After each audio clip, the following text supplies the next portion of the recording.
মানুষ শত্রুর কারণে কম, ভুল মানুষের কারণে বেশি ভাঙে। আর ভুল নারীকে বিশ্বাস করা এটি একটি এমন সিদ্ধান্ত যা একজনের পুরো জীবন ধ্বংসও করে দিতে পারে। চাণক্য বলেছিলেন, যে সম্পর্ক শান্তি কাড়ে সে সম্পর্ক ত্যাগ করাই প্রজ্ঞাবান ব্যক্তির একমাত্র শ্রেয় পথ। আজ জানুন খারাপ নারী চেনার 5 কৌশল যা আপনার সারা জীবন কাজে দেবে।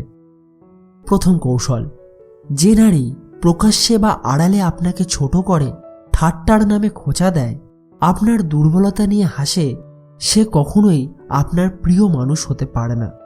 লক্ষ্য করুন, সে কি অন্যদের সামনে আপনাকে অপমান করে, আপনার ভুলকে মজা বানায়, আপনার সাফল্যকে হালকা করে দেয়?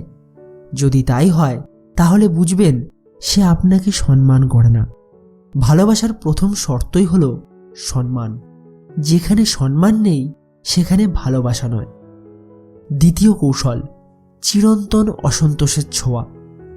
আপনি যতই করুন সে ততই অখুশি। আপনি সময় দেন, তার কাছে সেটা কমই মনে হয়।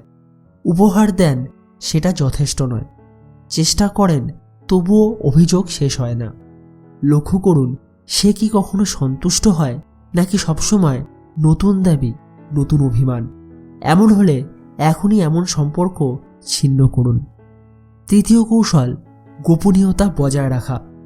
ফোন লুকানো, অজুহাতের পাহাড়, সত্যের চেয়ে গল্প বেশি। আর যেখানে সত্য লুকায় সেখানে বিশ্বাস মরে। এমনটা হলে সাবধান।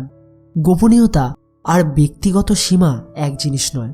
যেখানে সীমা থাকে সেখানে শান্তি থাকে, কিন্তু যেখানে গোপনীয়তা থাকে সেখানে জন্ম নেয় সন্দেহ। সৎ মানুষ ব্যাখ্যা দিতে ভয় পায় না, কারণ তারা লুকানোর কিছু থাকে না। কিন্তু যে বারবার গল্প বানায় সে সত্যকে ঢাকতে ব্যস্ত।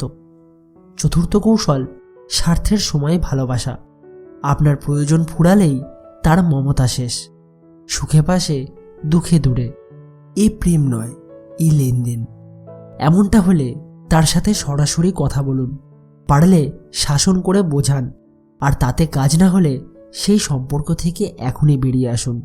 মনে রাখবেন, সব নারী কিন্তু খারাপ নয়, কিন্তু ভুল নারীকে জীবনে স্থান দিলে ভাগ্য নয়, সিদ্ধান্তই আপনার পতনের কারণ হবে। চাণক্যের নীতি স্পষ্ট, যে সম্পর্ক আপনার মর্যাদা কমায় সেখান থেকে দূরে আসাই বুদ্ধিমানের পথ। নিজেকে রক্ষা করুন, নিজেকে ভালো রাখুন।